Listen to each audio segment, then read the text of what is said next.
እንዴት ነሽ? ደህና ነሽ? እንዴት ነህ? አለን አማን ነው። አላህ ፈጣሪ ይመስገን አለን። የሆነ ጥያቄ ለመጠየቅ ነበረ።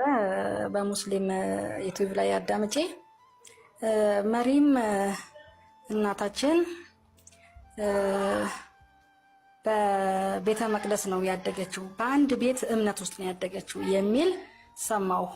እንደገና ደግሞ እንደናንተ ኡስታዝ አንድ ሲያስተምሩ እሳቸው ምን አሉ? በቤተ መቅደስ ነው ያደገችው አሉ። ያ ቤተ መቅደስ ማን የሚያምንበት የማንስ እምነት ነው? እሱም ማወቅ ስለምፈልግ ነው። ያደገችበት ቤተ እምነት ምን ይባላል? የማንስ እምነት ነው? እሺ፣ በአማርኛ ቤተ መቅደስ ትባላችሁ። በይተል መቅደስ ይባላል። በይተል የት ይገኛል ከተባለ ቤተልሔም ኢየሩሳሌም ላይ የሚገኘው ነብያቶች የእስራኤል ነብያቶች ሁሉ አምላክ እዚያ እንዲሰግዱ አዟቸው ነበር። ተቆሻል ከያዕቆብ ጀምሮ እስከ መሲሁ ድረስ የእስራኤላውያን ነብያቶች በይተል መቅደስ እንዲሰግዱ ታዘዋል። ማርያም የዛ የቤተል መቅደስ አገልጋይ እንድትሆን እናቷ ሐና ተስላት ወልዳት ነው። ገብቶሻል አይደለ? የዚያ አገልጋይ ነበረች። በዘከርያስ ስር አድጋለች። ዘከርያስ ነው ያሳደጋት። አላህ በቁርአን ላይ ወከፈለሃ ዘከርያ ይላል። ዘከርያም አሳደጋት ይላል። ምክንያቱም ማርያም አባቷ ሙቶባት ነበር። እናቷ ወልዳት ያለ አባት ቀርታ ነበረ። ገብቶሻል? በዚያ ሁኔታ ላይ ሳለች ዘከርያስ ተቀብሎ አሳደጋት። ማርያም በዛ ሁኔታ ስታደግ ጊዜ በነብይ እጅ ነው እና ያደገችው፣ በዘከርያስ እጅ። የአምላክን ሕግና ስርዓት እንድትጠብቅ ራሷን እንድትጠብቅ ከወንድ እንዳትቀርብ አድርጎ ነው ያሳደጋት። ማንም ወንድ እንኳን መጥቶ ማርያምን የነካት የለም በህይወት ዘመኗ። ታውቃላችሁ? ሐታ መልአኩ ጅብሪል ወይም ገብርኤል መጥቶ ሲቀርባት ጊዜ በሰው አምሳል ሆኖ ነበር የመጣላትና ወዲያው ምንድን ነው ያለችው? ቃለት ኢኒ አዑዙ ቢረሕማን ሚንከ ኢን ኩንተ ተቅያ፣ ጌታህን አላህን የምትፈራ ከሆንክ እንዳትቀርበኝ እኔ በአምላኬ በአላህ እጠበቃለሁኝ ነው ያለችው። ተመልከቱ፣ ውበቷ አልማረካትም። መላእክቶች ወደ ሰው ሲመጡ በሰው ሲገለጡ በጣም ውብ ሆነው ነው የሚመጡት። በእርሷ ውስጥ ግን የመልአኩ ውበት ሳይሆን ያለው የአምላክ ፍራቻ ነው በውስጧ ላይ የነገሰው። የአላህ ፍራቻ በውስጧ ላይ ነግሷል። ይሄ ሰው ውበቱ ሲያምር አላለችም። ወዲያው ፈጣሪዋን ነው ያስታወሰችው። ትሻላ አይደል? እና መርየም በዚህ ሁኔታ ነው ያደገችው። ማንም ወንድ ነክቶኝ አያውቅም ብላ ተናገረች። እኔ የመጣሁት ከአምላክሽ ዘንድ ነው አላት መልአኩ ጅብሪል። ቃለ ኢነማ አነ ረሱሉ ረቢክ፣ እኔ ከጌታሽ ዘንድ የተላኩኝ መልእክተኛ ነኝ አላት። ሊአሀበ ለኪ ጉላመን ዘኪያ፣ ንጹህ የሆነ ልጅ እንድትወልጂ ተልኬ ነው እንድሰጥሽ ተልኬ ነው አለ። ንጹህ ልጅ ተብሎ መሲሁ ተጠርቷል። ንጹህ ልጅ ነው መሲሁ፣ በፍጹም ቆሻሻ ልጅ አይደለም። ማንኛውም ሕፃን ልጅ በሚወለድ ጊዜ ከኃጢአት ንጹህ እንደሆነ ይገለጣል። መሲሁም ከነዚያ መካከል ነውና ከኃጢአት ንጹህ ነው። የአዳም ኃጢአት አለበት አይባልም። ሕፃን ልጅ ምንም ባልሰራው ነገር አይጠየቅም በአዳም።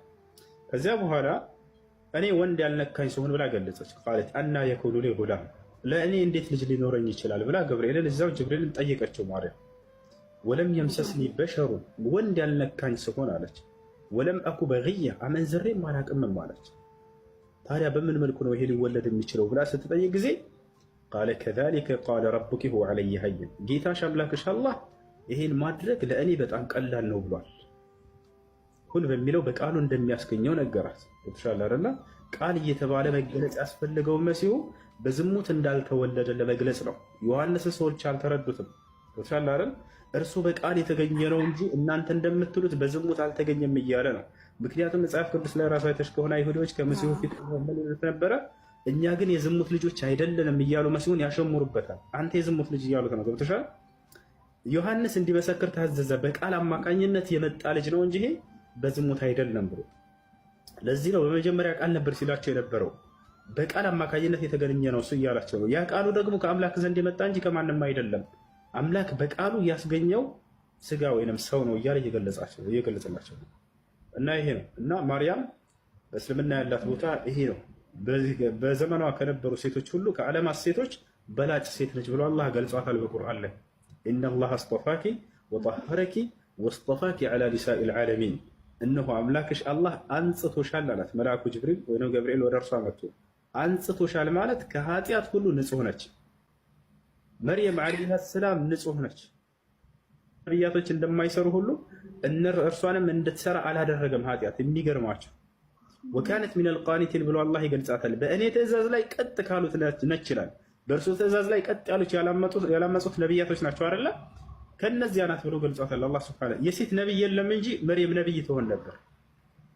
የሴት ነቢይ የለም እንጂ መርየም ነቢይ ትሆን ነበር። እኛ ዘንድ መርየም ትልቅ ቦታ አላት፣ በጣም ትልቅ ቦታ አላት። አላህ ሱብሓነሁ ወተዓላ ወጠሀረኪ ወስጠፋኪ አላት። ቀጥሎ ከዓለማት ሴቶች ሁሉ መርጬሻለሁኝ አላት። በምን በተክለ ሰውነቱ አይደለም፣ በውበቱ አይደለም፣ ለአምላክ ባላት ታዛዥነት።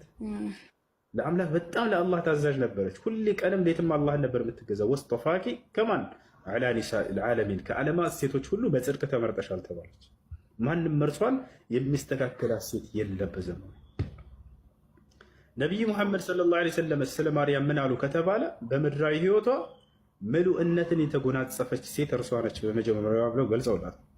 ሐዲስ ላይ ምን አሉ ነቢዩ ሙሐመድ ሰለላሁ ዐለይሂ ወሰለም አፍደል ኒሳእ ያኒ ከሙለ ሚነ ሪጃሊ ከሲር ወለም የክሙል ሚነ ኒሳእ ኢላ አርበዐ ወሁም መርየም ወአስያ ወፋጢማ ወኸዲጃ አሉ።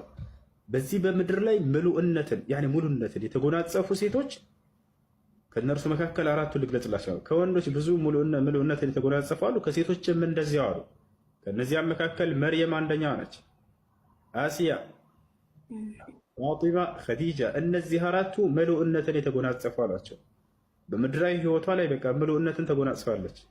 በቀጣዩ ዓለም ስላላትም ህይወት ነቢዩ ሙሐመድ ሰለላሁ ዐለይሂ ወሰለም ተናገሩ። ስለ መርየም ምን አሉ? አፍደል ኒሳእ አህሊል ጀነ አርበዐ ወሁም መርየም ወአሲያ ወፋጢማ ወኸዲጃ አሉ። የጀነት ታላላቅ በላጭ ቁንጮ የሚባሉ ሴቶች አራት ናቸው አሉ። አንደኛ መርየም፣ አሲያ፣ ፋጢማ፣ ኸዲጃ ሆነ። እነዚህን ተናግረዋል ነቢያችን ሰለላሁ ዐለይሂ ወሰለም። እና ይህች ነች መርየም ብሎ ማለት። መርየምን አላህ ሱብሓነሁ ወተዓላ የምእመናት ሴቶች አርአያ ነች ብሎ ገልጿታል። ይሄን ይመስላል።